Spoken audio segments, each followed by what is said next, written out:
यह प्रश्न सदा से रहा है। ईश्वर भगवान क्या है, कहाँ है, कैसा है, किस रूप में है?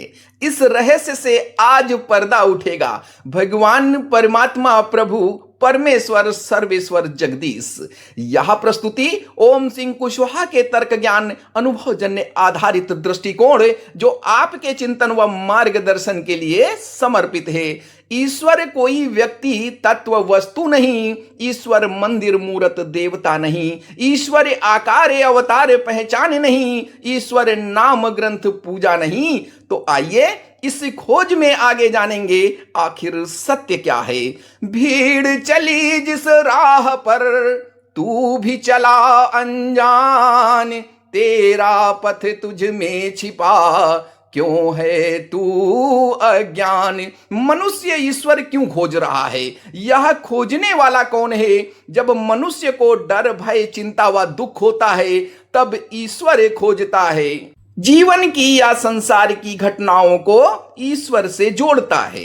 सत्य से अनभिज्ञ है। समय की संवेदनाओं से उत्पन्न सुख दुख क्रियाएं मन की अस्थायी संरचनाएं हैं तथा स्वयं के कर्म संस्कार का प्रभाव व कारण कार्य का परिणाम है। यही प्रकट रूप है।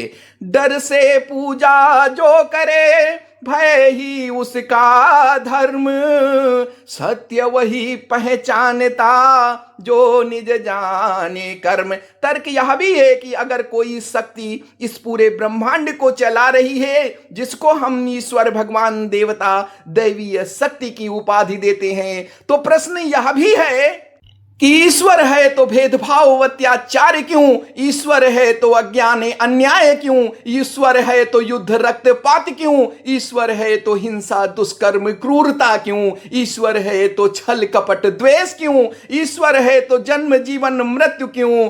और ईश्वर है तो पीड़ा और दुख क्यों? दुख न कोई दंड है ना कोई अभिशाप, अंतर मन की संरचना है समझो इसको आप।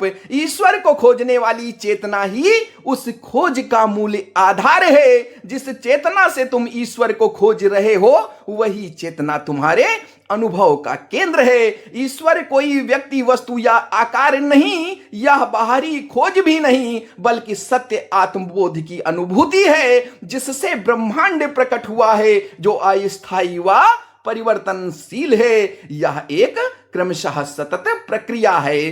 खोज खोज कर थक गया पाया नहीं निदान, शांति चित्त एकांत में पाया आत्मज्ञान। उदाहरण है समुद्र से उत्पन्न लहरें, चेतना से उत्पन्न संसार, बिजली से उत्पन्न उपकरण।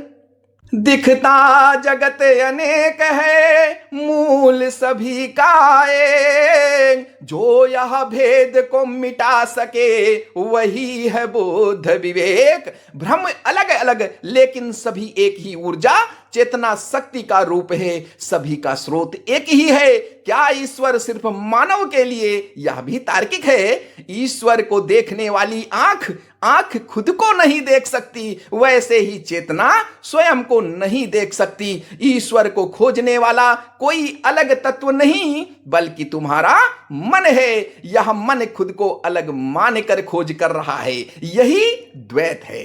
डर भय और चिंता से ग्रसित मन सहारे को ईश्वर का नाम दे रहा है। तुम उस तत्व की अभिव्यक्ति हो, तुम उस चेतना का सार हो, पुंज से प्रकट प्रकाश हो, तुम इस प्रकृति का विस्तार हो, तुम उस मूल सत्य का जीवंत आभास हो। मानव तन में सत्य है, बाहर क्यों है ध्यान? पहले खुद को जान लो फिर मानो भगवान। भ्रम की कल्पना, मन की संरचना, वस्तु की पहचान। जीव जगत पेड़ पौधे सब में चेतन, सब में प्राण। ना तुम शरीर ना मन ना विचार, सिर्फ साक्षी हो, दृष्ट और दृश्य का भाव। मन शांत करो, निर्मल करो, जो अनुभूति हो वही आत्मज्ञान है, बोध है।